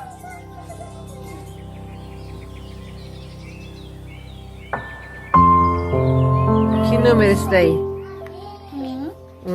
Tá certo, que mais? 2, isso, 2. O que mais? Que número é esse aí? 4, parabéns. 1, 2, 3, 4, 5. Aparelho. 7. Eu sou a mãe do Davi, de 2 anos e 4 meses. Em abril, quando ele tinha 2 anos, nós começamos o tratamento, né, com o protocolo Coimbra, com o Dr. Vanderlei. E de lá para cá nós observamos uma grande evolução, né, principalmente na fala do Davi. Hoje, o Davi ele já reconhece números, letras, formas, cores, frutas, animais, então ele fala, né, ele está interagindo, ele responde e já fala, né, mais de 50, quase 100 palavras que eu vou acompanhando numericamente. Ele teve um desenvolvimento muito bom, né? Ele hoje, né? Precisamos melhorar mais a interação, porque a fala, ele tá cada dia, ele tá aprendendo novas palavras, né? Ele cada dia vê uma escuta, uma nova palavra, ele tá repetindo, né? E sempre dando função à palavra, isso que é importante para uma criança autista. E também está melhorando a interação, então principalmente comigo, né? Ele está interagindo bastante. Hoje, quando ele tem contato com uma pessoa, principalmente se essa pessoa tem interesse por ele, procura e brinca, ele está respondendo, coisa que antes ele não tinha, ele acabava se isolando bastante, né? Então, a questão de fala assim, foi surpreendente, né? Temos alguns vídeos para estar mostrando, né? E também a questão da funcionalidade dos brinquedos. Hoje o Davi ele usa, né, os brinquedos da maneira correta. Ainda faz alguns movimentos de giro, né, que isso é muito comum para uma criança com autista, só que ao mesmo tempo aquele mesmo brinquedo em determinados meses também foi uma evolução bem grande nesses 4 meses. E, Deus quiser, a gente vai continuando o tratamento, né, e com novas melhoras aí, né, para o Davi ter uma vida aí bem completa. Obrigada. Beijo, Céu. Beijo. Ele fez o beijo. Beijo. Acabou de mandar um beijo. Beijo. Manda beijo. Yo hablo como padre y también como médico. Gracias a Dios, yo digo, estas cosas cuando uno lo presencia de manera personal se da cuenta de la importancia de lo que es la vitamina D, ¿no? Entonces es apenas un caso de autismo. Y yo hablo de propia experiencia. Vamos al próximo. Entonces, quiero que vean algo muy interesante acá. Como pueden ver acá, este es el ciclo de la metilación. Acá tenemos el ciclo de la metionina, el ciclo del folato, el ciclo del BH4, el ciclo de la urea. Es bioquímica. Primer año de medicina. Quizás también primer año de enfermería o odontología, ¿no es cierto?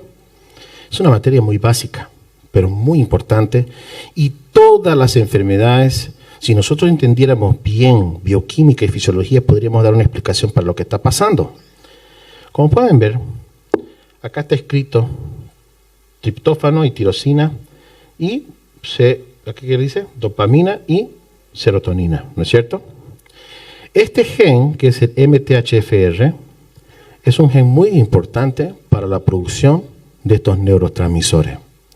Y a veces hay pacientes que nacen con un polimorfismo de este gen, que también, es, por increíble que parezca, ¿quién está regulándolo? Miren, la vitamina D, otra vez.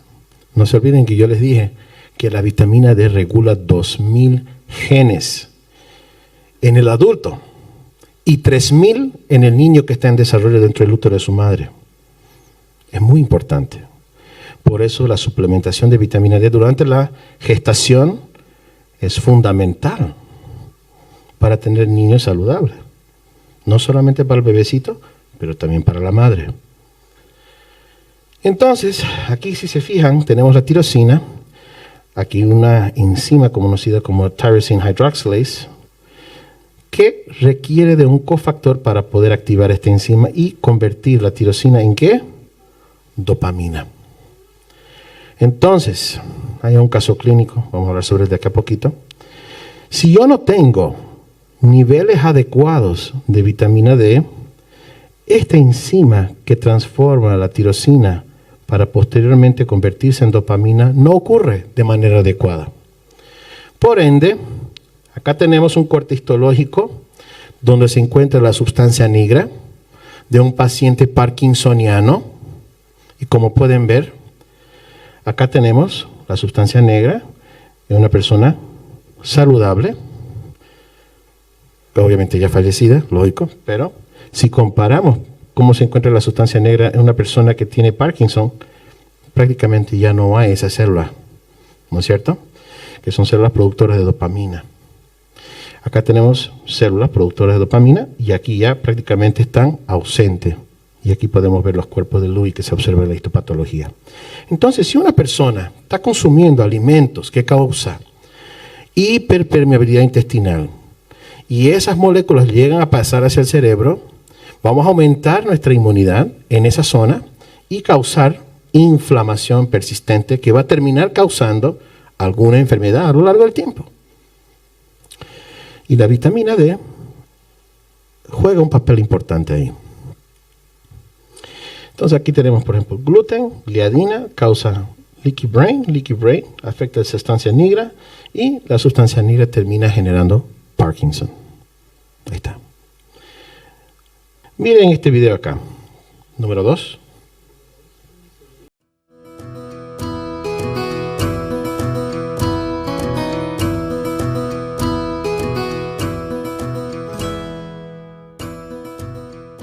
Então, hoje é dia 11 de dezembro de 2015, estou recebendo aqui o senhor João com a sua filha Mara, né? Na verdade, o paciente que veio se consultar é o senhor João, né, senhor João? Isso. Que tem um diagnóstico já meio antigo, já, né, senhor João? São quantos anos de doença? 10 anos. 10 anos diagnosticado com doença de Parkinson. Nesses anos todos, o senhor se tratou com vários médicos, mas mais na Unicamp. Unicamp. Né? Você se lembra dos principais remédios que o senhor toma, senhor João? Parque, Doppler, Levodopa. Isso. Sigelina. E agora o momento estamos usando um adesivo. Isso. Rotigotina. Isso. Mas, do que nós conversamos aqui, com esses remédios todos, a doença vem evoluindo, né, Mara? Sim. Veio aqui na sua mão, né? Olha, o senhor está sempre se... Com movimentos involuntários nas mãos. Exato. E no corpo. Exato. O que não piorou, então nós vamos tentar fazer um tratamento aqui, que é receitar a vitamina D em altas doses, né? Um complexo de vitaminas, um óleo de peixe em doses um pouco altas também. E uma coisa que nós vamos tentar aqui com bastante rigor durante 3 meses é tirar completamente o glúten e nós vamos reavaliá-lo daqui 3 meses.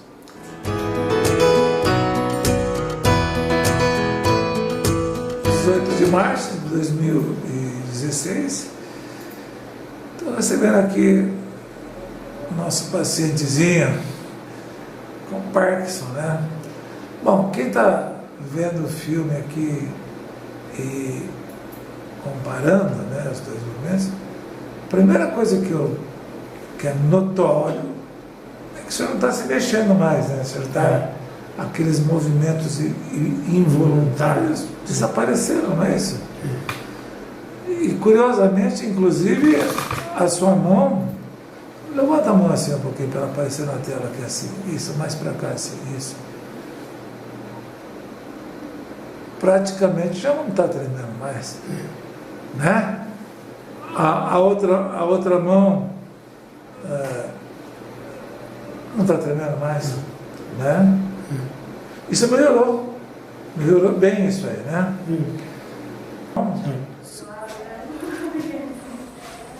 Agora o senhor vira e volta. A marcha está mais firme, hein, seu João? Vira mais uma vez, seu João. Isso. Pronto, então o senhor sente que o senhor está andando com mais facilidade? Sim. Mais equilíbrio? Ótimo, obrigado. Ok, perfecto. Bueno, ese es otro caso de una enfermedad autoinmune siendo revertida parcialmente, porque parece que había un poquito de dificultad, pero se notó, ¿no? Una diferencia grande. Había movimientos involuntarios bien notorios, ¿no?, que el paciente tenía al comienzo de la consulta, y a medida que él comenzó a tomar la vitamina D en dosis altas, asociada con una dieta antiinflamatoria más algunos otros cofactores, otros suplementos, su cuadro fue revirtiendo. Y todo esto comienza ¿dónde? En el tubo digestivo y la compensación de los genes de la vitamina D. Entonces, para explicar, ahora vamos a entrar a lo que es la parte genética, ¿ok? Y esta es la parte más interesante. Entonces vamos a hablar un poquito sobre la génesis de los polimorfismos, y a mí me gusta definirlo de esta forma, ¿no? Los polimorfismos surgen a través de mutaciones. La mutación podría deberse a un cambio de un tipo de nucleótido o otro, o una inserción o delección, o un reordenamiento de nucleótidos. Una vez formado esto, un polimorfismo se puede heredar, como cualquier otra secuencia de su material genético, su DNA, lo que permite rastrear la herencia de padre a hijo. ¿Ok? Entonces, voy a hablar sobre una teoría muy importante que se llegó a transformar no en hipótesis, sino confirmar de que realmente la hipótesis estaba correcta, que se llama la hipótesis de la susceptibilidad fetal, que ocurrió en el año de 1944 durante la Segunda Guerra Mundial, cuando los nazis estaban bloqueando la frontera de Holanda, ¿no? Entonces, durante la Segunda Guerra, en el año 1944, los alemanes bloquearon justamente la frontera de Holanda. Y esto causó una gran repercusión dentro de ese país. Y prácticamente 4 millones de personas fueron afectadas y más o menos 20.000 personas fallecieron, ¿no? Y tuvieron complicaciones a lo largo de su vida. Y aquí podemos ver una de esas complicaciones, ¿cuál era? La desnutrición. No había comida, había una grande hambruna. Muchas personas se quedaron sin poder alimentarse. Y esto afectó a las mujeres que estaban embarazadas, especialmente en el primer trimestre, porque ustedes saben que cuál es el trimestre más importante de la gestación de la mamá, es el primero, ¿no es cierto? Entonces, esta hambruna del invierno holandés se extendió durante 5 generaciones, hasta inclusive después de la guerra, ¿no? Pero este doctor que estamos viendo acá, que es un doctor británico, el profesor David Barker, hizo un estudio longitudinal de 5 décadas y observó que la suma de las personas que eran nacidas de madres que experimentaron tales condiciones en el primer trimestre del embarazo, durante esa hambruna, tenía una incidencia significativa mayor de obesidad, diabetes y enfermedades cardiovasculares, y inclusive también el cáncer, en su vida adulta. De ahí surgió este estudio fantástico que revolucionó toda la parte de la epigenética que nosotros hoy en día conocemos. Fue realizado en Estados Unidos, en la Duke University Medical Center, en el año 2003, que comprobó que la hipótesis de susceptibilidad fetal realmente es real ¿Y qué es lo que hicieron en este estudio? Ellos utilizaron unos ratoncitos llamados agouti mice. Y estos agouti mice son esos ratoncitos que están viendo acá. Agouti significa marrón, ¿ok? Marrón oscuro, ¿ya? Tienen un gen que se llama agouti. Y este gen, agouti, cuando está silenciado, es marrón. Y cuando se lo expresa, el pelaje cambia de color, ¿ok? ¿Y en qué consistía ese estudio? ¿Por qué era tan importante? Resulta que estas son hermanas genéticamente idénticas. No son hermanas, son genéticamente gemelos idénticos, gemelas idénticas, ¿ok? A una le dieron una dieta rico en grupos metílicos, que son vitamina B9, metilfolato, metilcobalamina, colina, betaína, etcétera, etcétera, en su alimentación. Y se mantuvo su mismo pelaje, no engordaba, no se enfermaba y tenía un color pelaje oscuro. Y a esta otra ratoncita, que era su gemela idéntica, le dieron una ración normal, pero sin estos grupos metílicos. Se convirtió en una ratoncita obesa, cambió de pelaje. Entonces, y esto se observa. Se observa justamente cuando nosotros comemos mal. Nosotros nos engordamos, nos enfermamos. Pero la revolución de este estudio fue lo siguiente. Agarraron y dijeron, bueno, vamos a agarrar una de estas ratoncitas de acá y le vamos a dar una dieta con grupos metílicos, ricos en grupos metílicos. Y vamos a ver cuáles son los efectos de su cría. Y resulta que el 75% eran de color marrón café. ¿Qué quiere decir eso? Que el gen agouti fue silenciado. En cambio, cuando le daban una dieta que no tenía grupos metílicos, este gen agouti era activado y expresaba ese gen y el pelaje y la obesidad y los factores que ayudan que se pueda enfermar con mayor facilidad se daban lugar. Entonces, ¿qué significa esto? Significa que su mamá, de ustedes, la mía, de todo el mundo, dependiendo de lo que ustedes coman, las señoritas, las mamás, dependiendo de lo que ustedes se metan al cuerpo, van a tener repercusiones en sus hijos, muy importantes. Y es así como surgen estos polimorfismos. Entonces, como ya había dicho, el genoma humano tiene 20 a 25 mil genes en total. Nuestro DNA se divide en dos grupos. Yo siempre digo, el DNA está dividido en un hardware y un software. ¿Ok? El hardware es como las computadoras, ¿no? El hardware y el software. El DNA tiene un hardware que es importante para poder ayudar en la diferenciación celular, en la estructura de un determinado tejido. ¿Ok? Y esto es lo que constituye nuestro genoma. Ya el software es el programa que ejecuta la célula y ejecuta las diferentes funciones de esa célula. Esto es el epigenoma. Entonces la dieta regula ¿qué? Esto y esto. ¿Ok? Wow, bioquímica de nuevo. Yo cuando estaba en la universidad odiaba la bioquímica, pero tuve que volver a reaprenderla. Y en este acetato que están viendo acá, en este diagrama, tenemos nosotros el ciclo de la metilación y la relación que existe con la vitamina D. Aquí tenemos el ciclo de la metionina. ¿Y qué es lo que observamos en el ciclo de la metionina? Se producen grupos metílicos, que son responsables de todas las reacciones de metilación del DNA, RNA, proteínas y lípidos. Ya el ciclo del folato ayuda en la producción de ¿qué? DNA. En nuestro DNA es representado por nuestro genoma por este lado, y estos grupos metílicos ayudan en regular nuestro epigenoma. Por eso que cuando nosotros hacemos suplementación con vitamina D, necesariamente tenemos que tomar vitamina B9 y vitamina B6 y vitamina B12, que es el metilfolato, la metilcobalamina. y no ácido fólico. Ácido fólico es una forma sintética del folato y no es bien absorbido por parte de las mujeres gestantes, por si acaso. Siempre hay que dárselo en forma metílica. Pero fíjense, ¿dónde está la vitamina D? Este es el calcitriol. Está acá, está acá, está acá, está acá, está acá, está acá. Está en todas partes. Está regulando todo. Está en todas las diferentes áreas que ustedes se pueden imaginar. Tanto en la parte epigenética como en la parte genética. Epigenoma y genoma. Está en todas partes. Y como le habías dicho, fíjense, aquí tenemos la tirosina, el triptófano.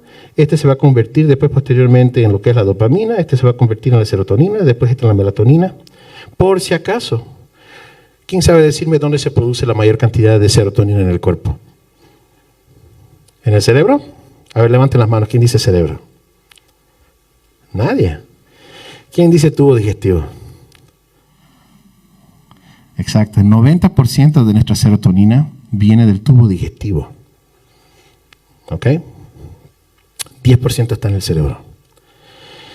Ok, entonces, hablando un poquito de la fisiología de la vitamina D, que es muy importante. Perdón. Nosotros, cuando nos exponemos al sol, los rayos ultravioletas tipo B actúan sobre una forma de colesterol conocido como el 7-dihidrocolesterol, que lo transforma en colecalciferol, que es la vitamina D3 que nosotros encontramos en el supermercado. Hay dos formas de vitamina D. La D2, que es el ergocalciferol, y el colicalciferol, que es la D3. ¿Cuál es mejor? D3. ¿Ok? Ambas son buenas, pero D3 es un poquito mejor. Entonces, una vez que el sol convierte este 7-dihidrocolesterol en colicalciferol, este colicalciferol tiene apenas una vida media de solamente 24 horas. Posteriormente viaja ¿hacia dónde? Hacia el hígado. Y acá en el hígado tenemos una enzima conocida como la 25-hidroxilasa. Y esta enzima está regulada por ese gen que se llama el CYP2R1. Ese gen transforma, es decir, produce esta enzima que va a ayudar a transformar el colicalciferol en calcifediol, también conocido como 25-hidroxivitamina D3. Este es el metabolito que se mide en el laboratorio aquí en Bolivia. ¿Ok? Y fíjense, este metabolito tiene una vida media de aproximadamente 3 semanas. Es nuestra reserva de vitamina D. Posteriormente, esta vitamina se une a una proteína de transporte y la lleva ¿hacia dónde? Hacia los riñones. Y ahí hay otra enzima de conversión, conocida como la 1,25-alfa hidroxilasa, que transforma el calcifediol en calcitriol, que es el metabolito activo. Muchas personas dicen, no, pero este es el metabolito activo. Sí, todos son metabolitos de la vitamina D. Pero la verdadera hormona, propiamente dicho, es esta, la 1,25-hidroxivitamina D. Esa es la hormona de la vitamina D. Es hormona D. Ni siquiera es vitamina, es una hormona. Y esta es una prohormona. Es una prohormona, no es hormona todavía. Hay muchos textos de medicina que dicen que esto es la hormona, no es una hormona. Si nosotros leemos los textos de vitamina D, los tratados de vitamina D, vamos a ver que este de acá, realmente el calcitriol, es la hormona activa. ¿Ok? Ahora, cada una tiene una función específica. Lo que tienen que entender es que el calcitriol tiene apenas una vida media de solamente 2 horas. 2 horitas y nada más. Entonces no hace sentido tomar vitamina D una vez a la semana, 50.000 unidades que a veces algunos médicos prescriben así, ¿no es cierto? O una vez al mes, una dosis bien alta. ¿Por qué no hace sentido? Porque la vitamina D, para que haga su efecto, necesita ser administrado diariamente. ¿Ok? La vitamina D tiene que ser administrada diariamente. Quizás una vez a la semana te puedes escapar un poquito, pero no va a ser tan eficaz. Y la vitamina D, para que se active, se necesita magnesio. El magnesio es esencial para la conversión de la vitamina D y se encuentra en todas las reacciones bioquímicas del cuerpo. Todas las reacciones del cuerpo requieren de magnesio. Es muy importante el magnesio. Muy bien, entonces aquí tenemos en nuestras células de nuestro sistema inmunológico, constan ya con una propia enzima de conversión donde transforman el calcifediol en calcitriol intracelularmente. ¿Ok? Y también el calcitriol va a actuar sobre todos los diferentes tejidos que tenemos en nuestro cuerpo. Nosotros tenemos lo que se llaman receptores de vitamina D. ¿Sabe dónde se encuentran estos receptores? ¿Quién sabe? Diga. Los receptores de vitamina D se encuentran en todas las células de nuestro cuerpo. Todas las células de nuestro cuerpo tienen receptores de vitamina D. Todas. La piel también. ¿Ok? En el cerebro, en el ojo, en la piel, en los riñones, en el hígado. Todos los órganos tienen receptores de vitamina D. ¿Ok? Y a veces hay polimorfismos aquí que afectan en la absorción de la vitamina D también. Entonces, la vitamina D codifica aproximadamente el 10% de todo el genoma, como ya habíamos dicho, que regula aproximadamente 2.000 genes y 3.000 genes durante el desarrollo fetal. Receptores de vitamina D. Cerebro, riñones, piel, huesos, articulaciones, pulmones, hígado, páncreas, ojo, corazón, tracto gastrointestinal y por ahí va. Y no podemos olvidar que el 80% de nuestro sistema inmunológico, ¿dónde se encuentra? En el tubo digestivo. Muy bien, entonces vamos a entender un poquito cómo funciona la vitamina D en una persona normal. Aquí tenemos el sol. Los rayos ultravioletas tipo B actúan sobre el 7-dihidrocolesterol. El mejor horario, por si acaso, para tomar sol es entre las 10 de la mañana hasta las 2 de la tarde. Es cuando la incidencia de los rayos ultravioletas tipo B es más alta. ¿Ok? Y obviamente, dependiendo de la pigmentación de la piel, algunas personas requieren menos tiempo para poder producir en torno de 10.000 a 15.000, 25.000 unidades de vitamina D en un lapso de 15 a una media hora. ¿Ok? No se olviden que la melanina es un factor que influye en la absorción. ¿Ok? Entonces se transforma lo que es el colicalciferol, la vitamina D3. Esto se une a una proteína de transporte conocida como vitamin D binding protein, la proteína ligadora de la vitamina D que lo transporta hacia el hígado. Acá nosotros tenemos el calcifediol, donde se une justamente también esta misma proteína transportadora, lo lleva hacia los riñones y aquí ya sale como la hormona propiamente dicho. Esta es la prohormona y esta es la hormona propiamente dicho, que es la 1,25-dihidroxivitamina D. ¿Ok?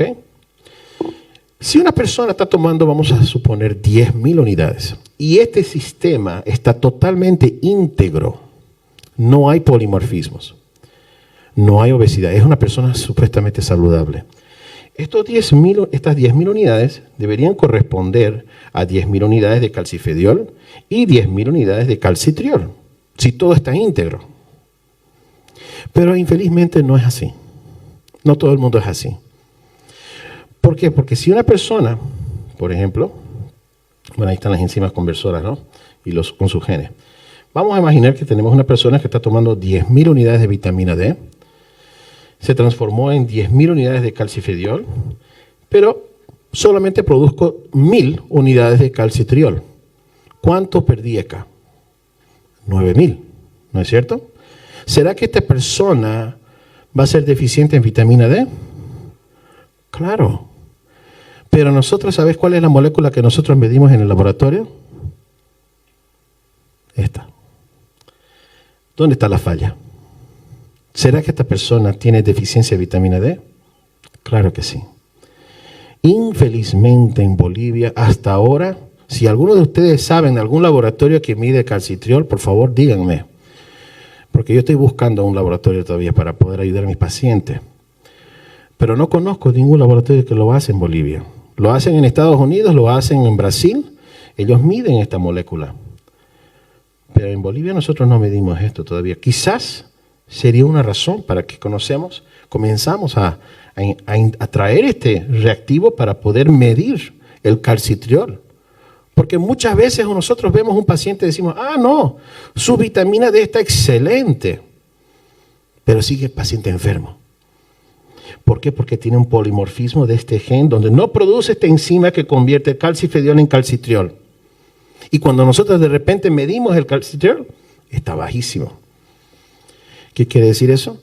Que este paciente, simplemente por hacer un examen laboratorial, yo ya te puedo decir si tú tenés un polimorfismo genético.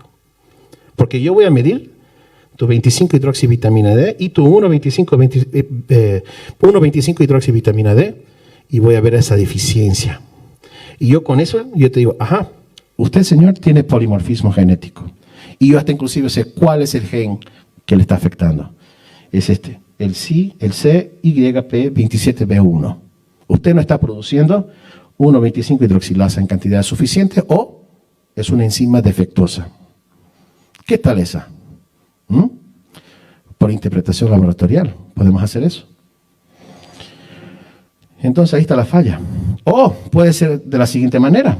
Puede ser que el paciente está recibiendo 10.000 y ¿qué pasa acá? Solo hay 5.000. ¿Dónde está la falla ahora? La falla está en esta enzima acá. Hay un polimorfismo de este gen. Esta persona, ¿será que va a tener deficiencia de vitamina D? Claro. Y si nosotros vemos más acá después, este tiene un polimorfismo acá y acá. Yo, porque como soy experto en vitamina D, estoy acostumbrado a ver esto en el laboratorio, en mi consultorio. Lo veo con mis pacientes. Y nosotros, los médicos, los profesionales del área de la salud, necesitamos ser concientizados y entrenar en esta área. ¿Por qué? Porque muchas veces nosotros dejamos pasar esto bien por alto. A veces ni siquiera le miden la vitamina D a un paciente. Entonces, como ya habíamos dicho, los genes de la vitamina D son 4 categorías importantes.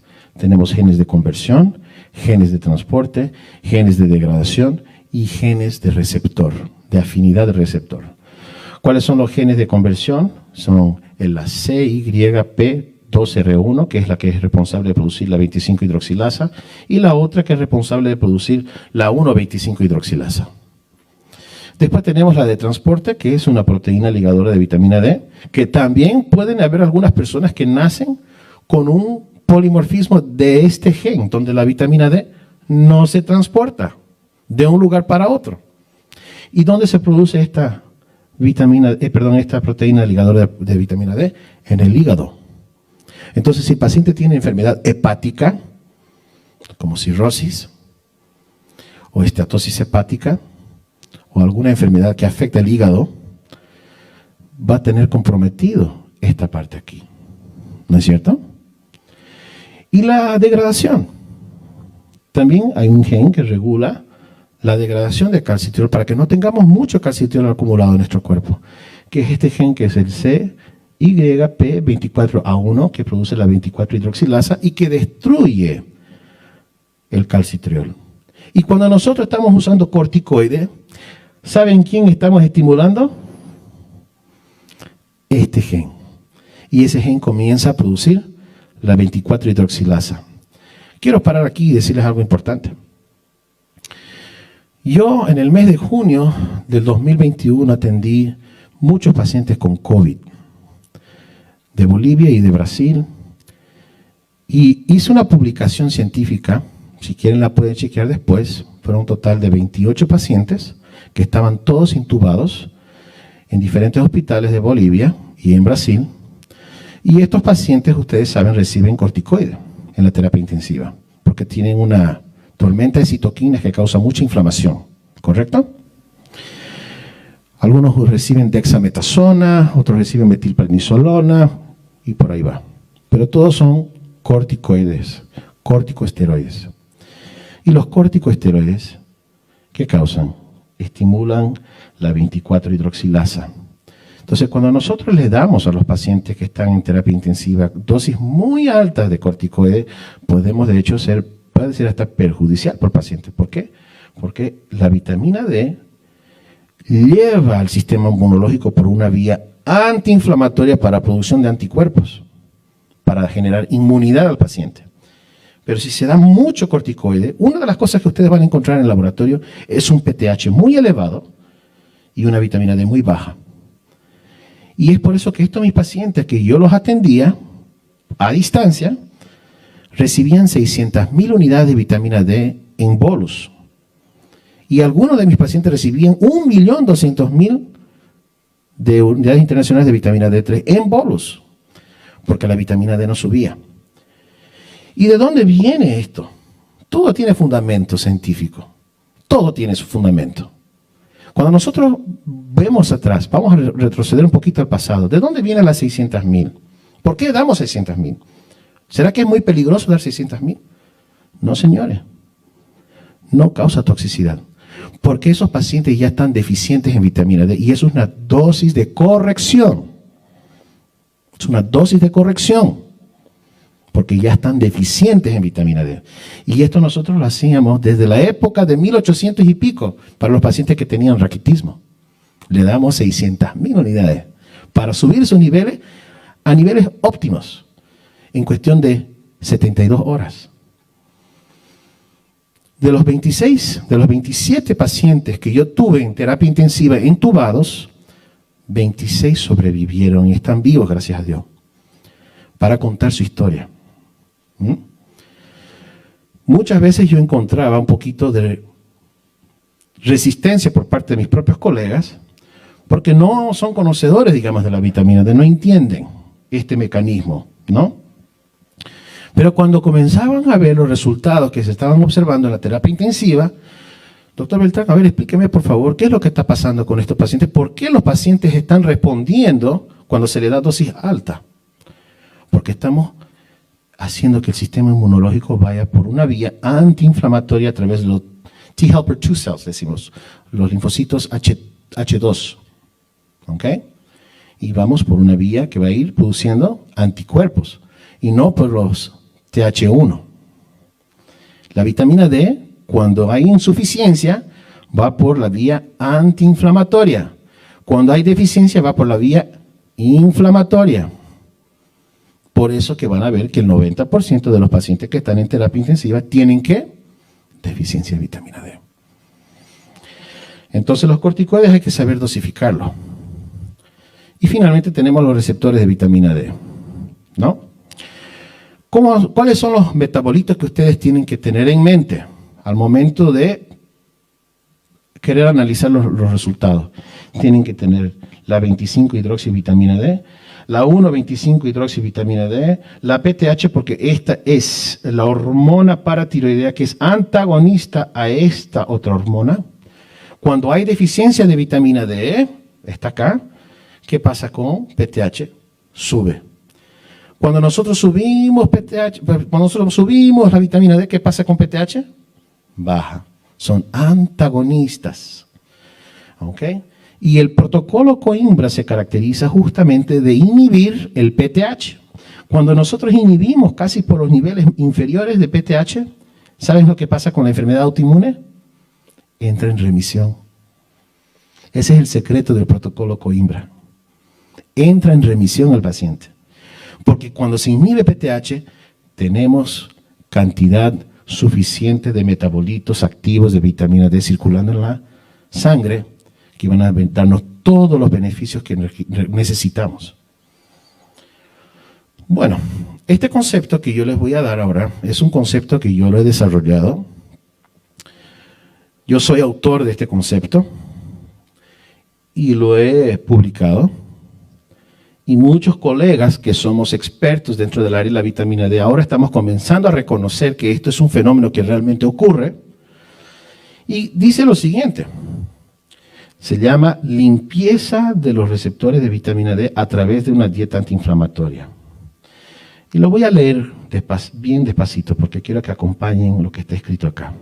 Dice, cuando la hiperpermeabilidad intestinal está presente, muchas toxinas bacterianas, lipopolisacáridos, presta atención a este nombre acá, micotoxinas, tienen una alta afinidad por los receptores de vitamina D.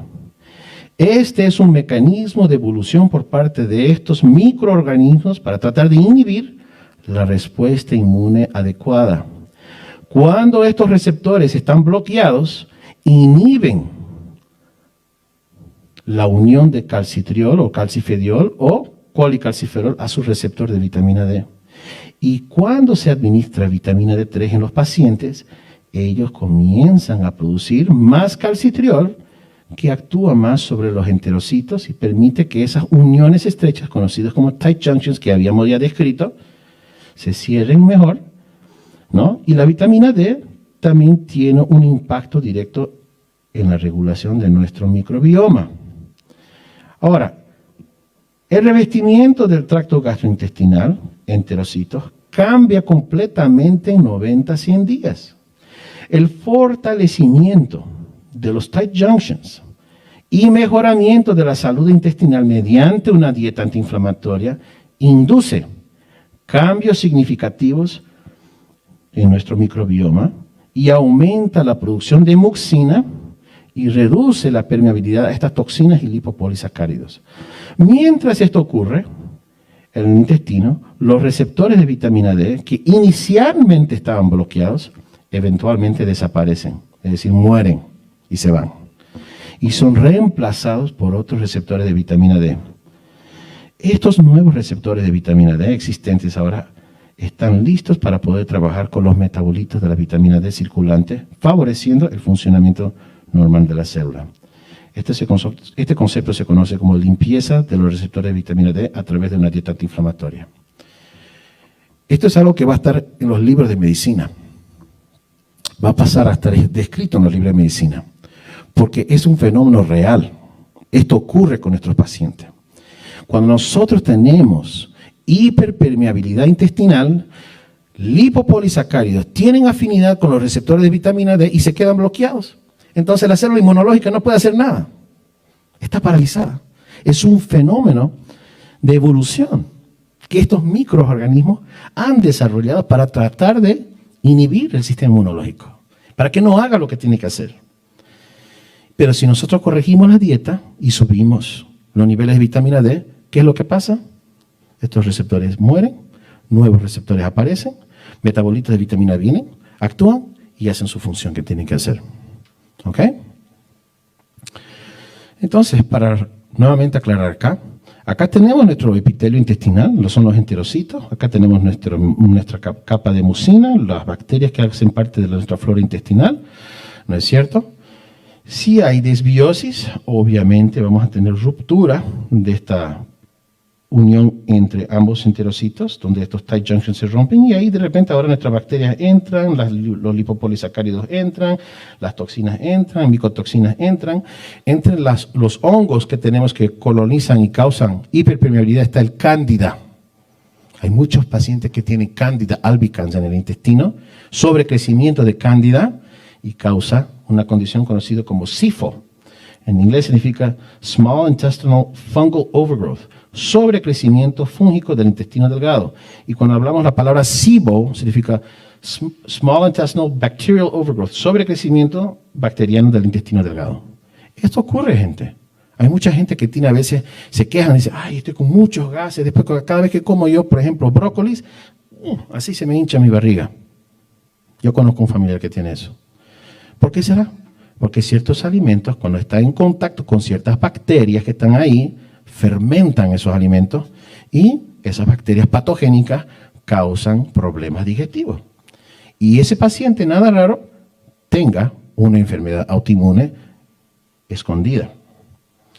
Bueno, entonces aquí tenemos los receptores bloqueados, completamente bloqueados, porque estos son lipopolisacáridos, toxinas, etcétera, etcétera, y aquí parcialmente bloqueados, ¿no? Pero cuando cambiamos la dieta, ¿qué pasa? Ya no pasan estas bacterias, estos lipopolisacáridos, estas toxinas, ¿no es cierto? Si quitamos, por ejemplo, el gluten, la leche, las lectinas, el azúcar del paciente, todo esto se compensa. Y si nosotros le damos una dosis terapéutica alta en vitamina D, estamos ayudando que este metabolismo hepático, la primera fase de metabolismo, la segunda fase de metabolismo, 80% de todas las reacciones bioquímicas ocurren en el hígado. Así que tienen que ustedes tratar el hígado muy bien. ¿Ok?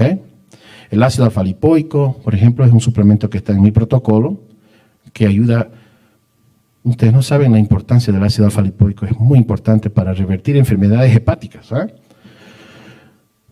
Una vez, hay un doctor que se llama Dr. Bert Bergson, médico americano. Voy a contar una historia chiquitita sobre él. Cuando él era residente en la Cleveland Clinic, en Estados Unidos, su jefe de residencia le dice: Bert, quiero que tú atiendas a estos 2 pacientes que fueron intoxicados por hongos que comieron, que son tóxicos. Ustedes saben que algunos hongos tienen ciertas toxinas que pueden causar una hepatitis fulminante. Quiero que documentes la muerte de esta parejita, porque no había cura supuestamente en ese entonces. Estamos hablando de 1970 y pico. La muerte. Wow. Bueno, ok. Y él se fue, siendo un buen residente, fue a averiguar si existía algún medicamento, algo que se le podía dar para tratar de revertir ese hígado. Y llamó al NIH, National Institute of Health. Y preguntó: ¿nosotros tenemos algún medicamento que revierte enfermedad hepática? Sí, efectivamente tenemos. Dice, tenemos una sustancia que se llama ácido alfa-lipoico que está en investigación todavía. Mándenme, por favor, las ampollas. Le llegó las ampollas del ácido alfa-lipoico, se la administró por vía intravenosa. Y bueno, a los días viene su jefe de la residencia y le dice: bueno, ¿ya documentaste la muerte de esos pacientes? ¿Ya fallecieron? No, están ahí, están vivos todavía. Ya se están recuperando. ¿Cómo? Dijo su jefe, ¿no? Pero yo te dije que documentara la muerte. No, yo les di ácido alfa-lipoico y mejoraron. Mire la ironía. Pero le dieron un warning. Warning es cuidado, no lo vuelvas a hacer de nuevo.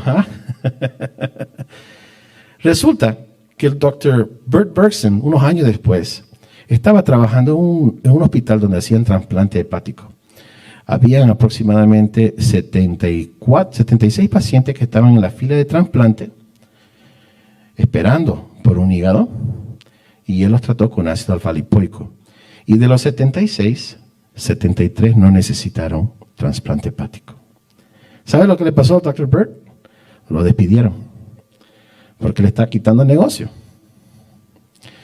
Pero si ustedes leen la literatura, el ácido alfa-lipoico se lo usa con otra sustancia que se llama LDN, Low Dose Naltrexone, la naltrexona en dosis baja, más vitamina D y otras cosas más. Y se lo usa para revertir muchas enfermedades como cáncer y metástasis todavía, dependiendo del grado. Y hay publicaciones hechas por Dr. Bert. Ustedes la pueden acceder, mostrando reversión de cánceres malignos de páncreas, adenocarcinomas con metástasis hacia el hígado, hacia los pulmones, donde el paciente entra en remisión. No van a escuchar esto porque no es main media. Uno tiene que ir atrás de la información. Y son publicaciones hechas en revistas científicas indexadas de renombre. Pero así, tienes que ir allá a buscarlo. Y son estudios que fueron hechos en los años 90, ¿no? Pero bueno, volviendo a nuestro asunto, entonces la compensación de estos genes es fundamental para que haya un adecuado metabolismo acá. Y ahí, pues bueno, ¿qué es lo que pasa con estos receptores? Estos receptores van siendo cambiados. Ya no hay esos lipopolisacáridos, micotoxinas o toxinas que están bloqueando estos receptores, y la vitamina D hace su papel que tiene que hacer. Entonces aquí tenemos una paciente mía que tiene psoriasis. Lo tenía hace prácticamente 11 años.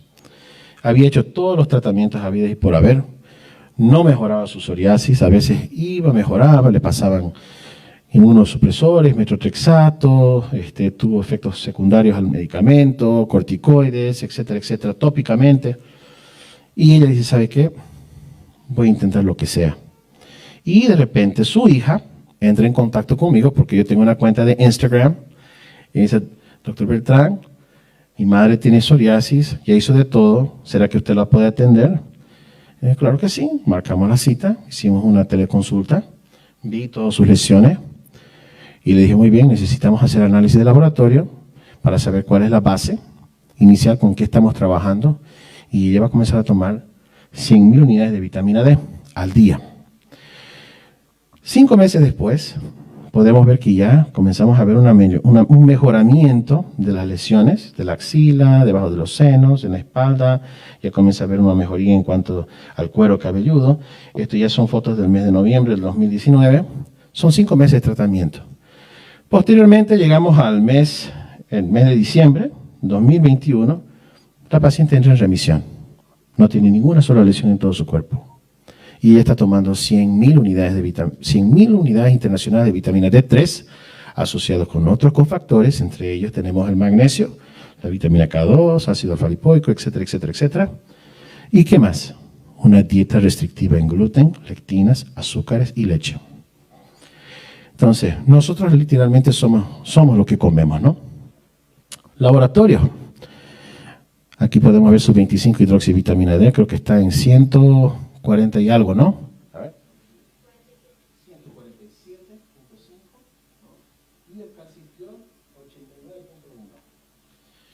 Entonces, ambos están elevados. Ustedes están viendo que tanto el calcitriol como la 25-hidroxivitamina D están elevados, pero miremos el calcio.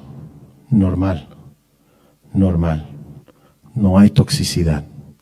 Ausencia de signos clínicos de toxicidad y ausencia de hipercalcemia por vía laboratorial, con 100.000 unidades de vitamina D3. Cuando uno escucha esto, no la cree. Pero otra cosa es viendo con tus propios ojos. Vamos a ver un video acá. Creo que el número 3.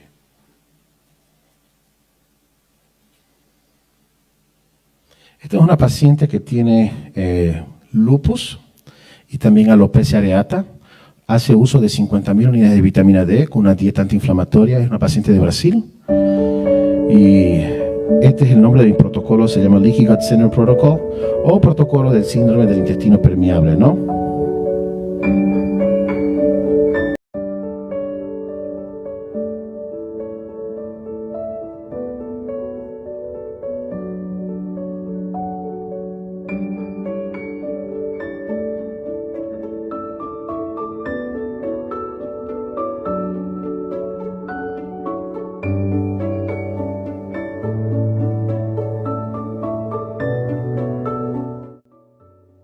Me chamo Leane Maciel Guimarães, tenho 35 anos e sou de Brasília. Há 6 anos atrás, fui diagnosticada com uma doença autoimune, o lúpus. O lúpus, ela não tem cura, mas ela tem um tratamento, né? Na época, o meu médico reumato passou vários exames, da onde eu fiz e que deu alteração no FAM, né, bem elevado. Eu tinha também, dores nas articulações, dores nas mãos, inchaços. Minhas dores eram bastante no cotovelo também, e nos pés, no joelho, e minha mão era bem inchada, principalmente na parte da manhã. Eu não conseguia fazer praticamente nada. Nem conseguia levantar da cama, eu conseguia, tinha que ser pelo cotovelo. Apoiava na cama para eu poder conseguir levantar. Não conseguia nem torcer um pano, nem fazer um café, coisas simples do dia a dia eu não conseguia devido às dores.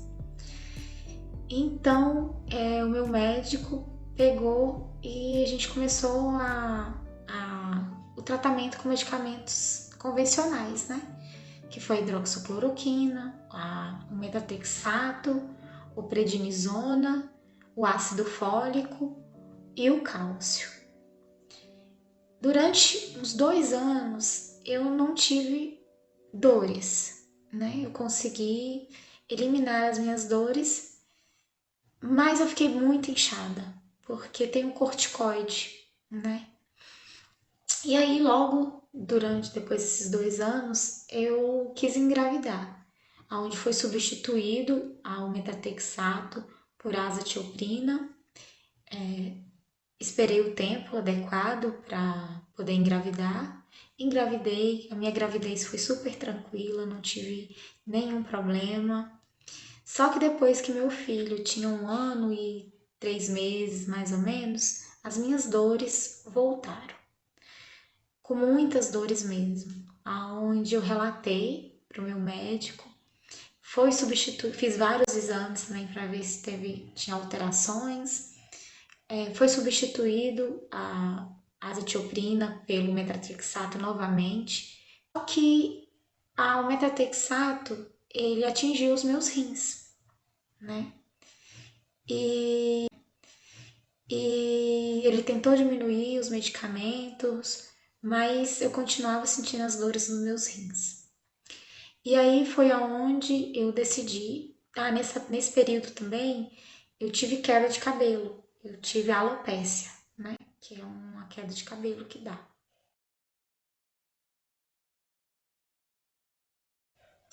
Fui no dermato, fiz o tratamento, fiz aplicações, meu cabelo voltou a crescer e nesse período eu parei de tomar os medicamentos para o lúpus. E aí foi durante esse tempo, depois de 2 anos, eu conheci o Dr. Eduardo Beltrão, onde ele me apresentou a vitamina D e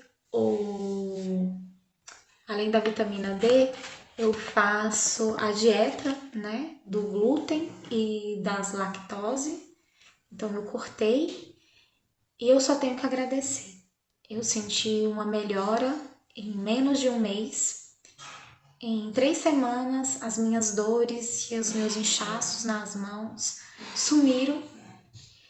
E o meu inchaço em si, no meu rosto, no meu corpo, hoje eu não tenho mais, eu voltei ao corpo que eu tinha antes, eu não tenho mais esse inchaço, minhas dores sumiram, né, devido à vitamina D e à dieta. Tem 4 meses que eu tô no tratamento com o Dr. Eduardo Beltrão e cada dia mais melhora.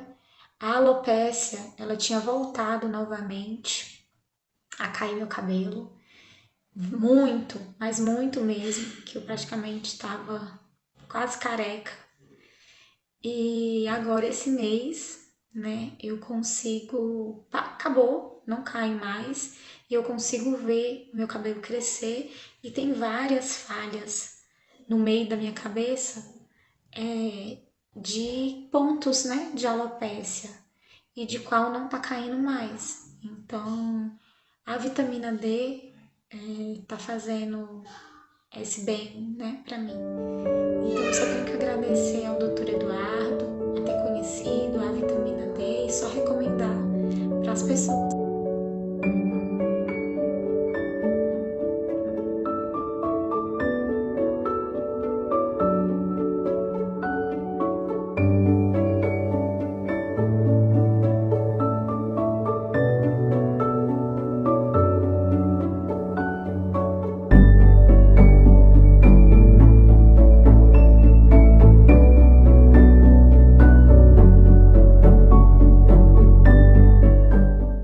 Para finalizar, quiero mostrar un último video muy lindo de un colega mío que es el doctor Vanderlei, donde él trató a un niño boliviano del departamento de Santa Cruz y fue a través de una iglesia, una congregación cristiana que terminó publicando un video en el internet y que llegó a los oídos del doctor Vanderlei, ¿no? Y ellos pagaron el pasaje hasta São Paulo, donde él trabaja, y atendió a este niño. Tiene una condición que se llama dermatitis psoriasiforme, donde la piel se le descama, prácticamente se le cae la piel al piso, ¿no? Así como si estuviera descamando todo el tiempo. Y los papás trataron de buscar todos los dermatólogos, todos los especialistas, se endeudaron, hicieron todo lo posible para poder tratar alguna solución para su hijo, pero no pudieron. Así que la iglesia los llevó hasta Brasil y ahí se consultó con el doctor Vanderlei y en cuestión de días, después de hacer la dieta antiinflamatoria, con una dosis hiperfisiológica de vitamina D, se pudo observar un cambio drástico. ¿Podemos ver el video? Está en portugués por si acaso, pero vean las imágenes.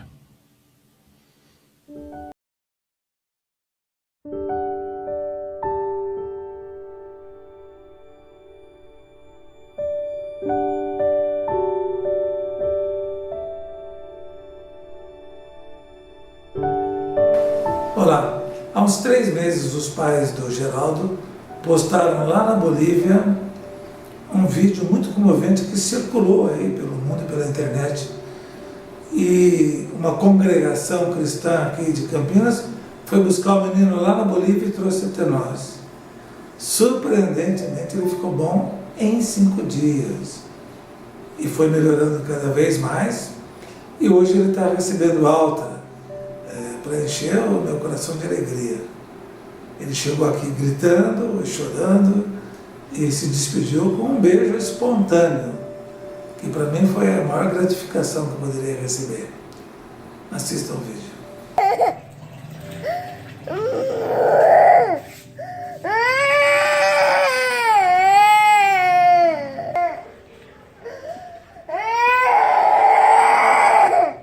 Tengo un divino niño que lo van a ver.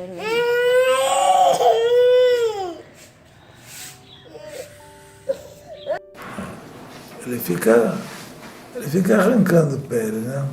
A calça da mãe já está assim, perdida de pele. Mami. Ele está mais calmo agora, né? Se distraiu com a pele dele.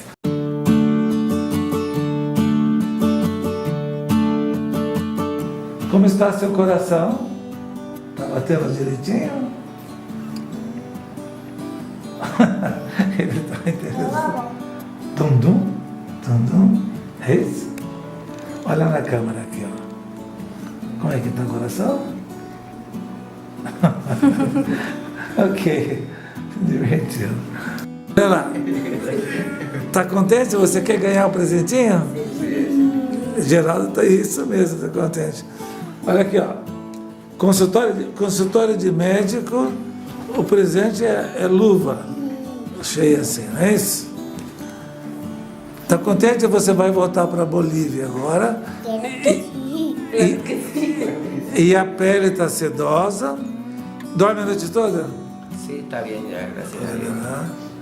Não se coça mais? Ya no duerme. Ya no duerme tranquilo, Tranquilo, E não tem mais pele solta pela casa, ya. né? Ya no, ya.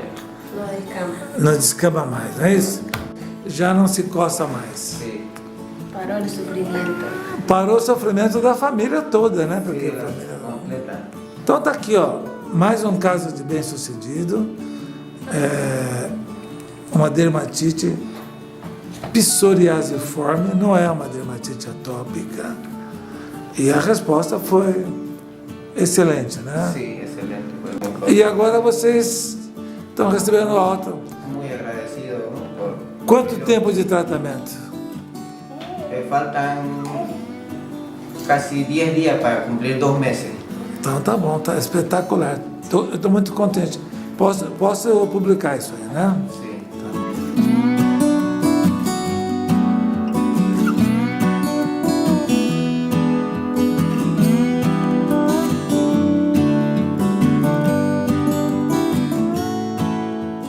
Muy bien, entonces con eso concluimos la presentación. Les pido disculpas, yo sé que ya están con hambre, pero ¿alguien quería dárselo una pregunta o algo así?